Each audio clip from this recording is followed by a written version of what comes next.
திருவண்ணாமலை அருகே இருசக்கர வாகனத்தின் மீது டிராக்டர் மோதிய விபத்தில் இளைஞர் ஒருவர் உயிரிழந்தார். 2 பேர் படுகாயமடைந்தனர். திருவண்ணாமலை மாவட்டம் ஆரணி கண்ணகி நகர் பகுதியைச் சேர்ந்தவர் பெயிண்டர் நந்தகுமார். இவர் தனது நண்பர்கள் சக்திவேல், அஜய் ஆகியோருடன் ஒரே இருசக்கர வாகனத்தில் கலவை கிராமத்திற்கு சென்றுவிட்டு மீண்டும் ஆரணி திரும்பினார்.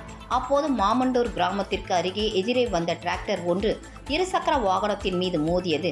இதில் பலத்த காயமடைந்த நந்தகுமார் சம்பவ இடத்திலேயே உயிரிழந்தார்.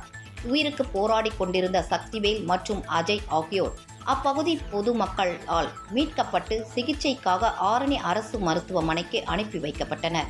அங்கு இருவருக்கும் முதலுதவி சிகிச்சை அளிக்கப்பட்டு பின்னர் மேல் சிகிச்சைக்காக வேலூர் அடுக்கம்பாறை அரசு மருத்துவமனைக்கு அனுப்பி வைக்கப்பட்டனர். தகவல் கிடைத்ததும் சம்பவ இடத்திற்கு விரைந்து வந்த ஆரணி கிராமிய போலீசார் நந்தகுமார் சடலத்தை கைப்பற்றி உடற்கூறு ஆய்விற்கு அனுப்பி வைத்தனர்.